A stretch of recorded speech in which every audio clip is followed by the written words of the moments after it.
Hello, I am Daniëlle, and I am from the Netherlands. I have been active in the world of Bitcoin since 2015. The goal of this channel is to explain the concept of Bitcoin to you without making it too complicated. Basically, I want you to understand Bitcoin without all the fuss surrounding it. At its core, Bitcoin is just digital money, but unlike normal currencies, no bank or government controls it. Instead, it runs on a global network of computers. This makes it secure, open to everyone, and completely borderless. There will also only ever be 21 million Bitcoins. This absolute scarcity is why many call it digital gold. It is a new way to think about value, owned entirely by the people. Plain and simple. When you send Bitcoin, what actually happens? The mechanics are simpler than most people imagine. Understanding them protects you from common mistakes. Bitcoin has no chargebacks, no customer service line, and no dispute resolution. This is a feature for unstoppable payments, but it means you must verify addresses carefully before sending. Triple-check the last 6 to 8 characters of any address. First, you construct a transaction specifying the recipient amount and fee. Then you sign it with your private key to authorize the movement of funds. It is then broadcast to the Bitcoin network where thousands of nodes receive and validate it. Finally, miners include it in the next block, which typically takes 10 minutes. Once the block is confirmed, most services consider it final after 3 to 6 blocks, or about 30 to 60 minutes for large amounts. Now, every transaction includes a fee paid to miners, denominated in satoshis per byte. When the network is busy, fees rise. When it is quiet, they fall.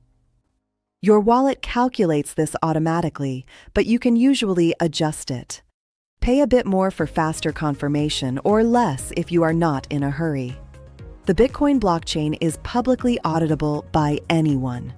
Every transaction ever made is visible to the entire world.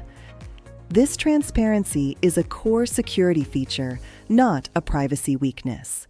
With proper operational security, your privacy can still be maintained.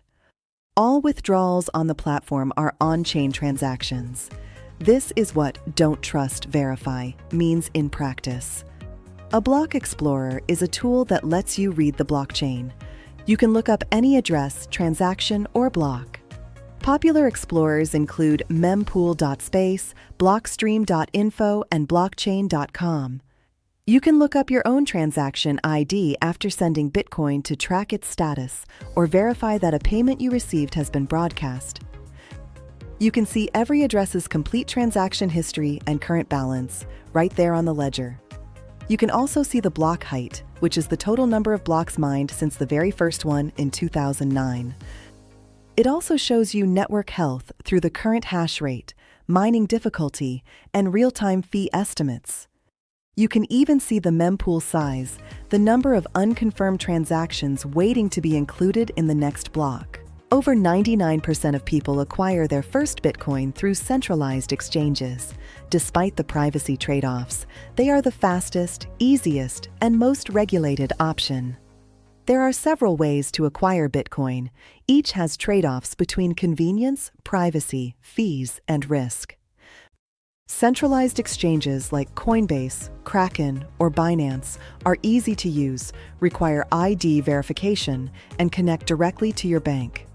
These are best for beginners buying larger amounts.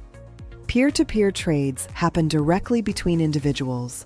Platforms like Bisq or HODL match buyers and sellers, offering more privacy but more complexity. Bitcoin ATMs are physical machines where you buy Bitcoin with cash. They have higher fees, but they are great for small, cash-based purchases. If you have a business or provide services, accepting Bitcoin directly is the purest acquisition method. Zero fees, real sats. Hit subscribe to keep exploring Bitcoin with me. Plain and simple.